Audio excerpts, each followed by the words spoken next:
ভারতে বাংলাদেশের ইলিশ রপ্তানি এবছরই সবচেয়ে কম হয়েছে। অতীতে কখনো এত কম পরিমাণ ইলিশ ভারতে আসেনি।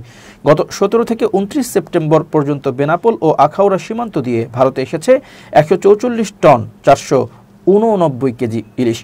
এর মধ্যে ত্রিপুরায় প্রবেশ করেছে মাত্র 39 টন 275 কেজি ইলিশ, আর বেনাপোল দিয়ে পশ্চিমবঙ্গে এসেছে 105 টন 214 কেজি ইলিশ। অথচ বাংলাদেশ সরকার 1200 টন ইলিশ রপ্তানির অনুমতি দিয়েছিল।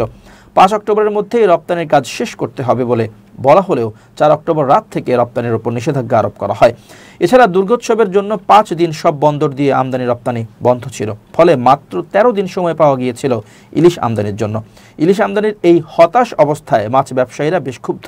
মানুষ খোঁজ করা সত্ত্বেও তাদের হাতে ন্যায্য দামে ইলিশ তুলে দেওয়া সম্ভব হয়নি। ইলিশ আমদানির খরচ বেড়ে যাওয়ার ফলে খুচরো বাজারে 2400 থেকে 2500 রুপির দরে ইলিশ বিক্রি করতে গিয়ে হিমশিম খেতে হয়েছে বিভিন্ন বাজারের মাছ ব্যবসায়ীদের।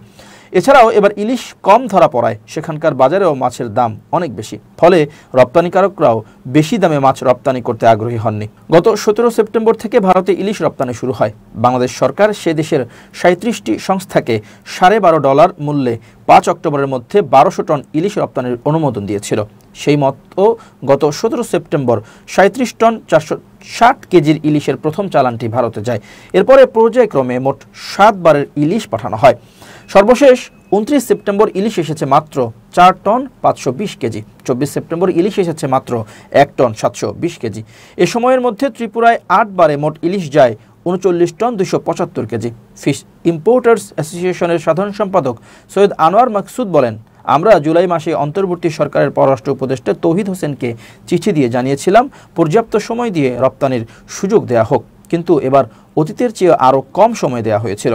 এর মধ্যে দুর্গাপূজা শুরু হওয়ায় রপ্তানি আমদানি বন্ধ ছিল 5 দিন। তবে এবারের মতো এত কম পরিমাণ ইলিশ অতীতে কখনো আসেনি। গত বছর বাংলাদেশে অস্থিতিশীল পরিস্থিতি সত্ত্বেও 577 টন ইলিশ আমদানি হয়েছিল।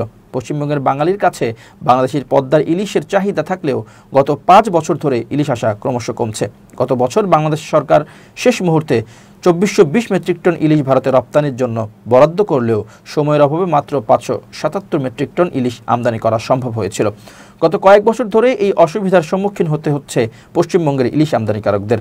পশ্চিমবঙ্গের ইলিশ আমদানিকারকদের মতে বাংলাদেশ সরকার রপ্তানির জন্য যে সময় নির্দিষ্ট করে দেন এবং শেষ মুহূর্তে অনুমতি দেওয়ার ফলে পুরো রপ্তানি বরাদ্দ আনা সম্ভব হচ্ছে না। ফলে সর্বত্র সেই মাছ দেওয়া যাচ্ছে না বলে অসন্তোষ তৈরি হয়।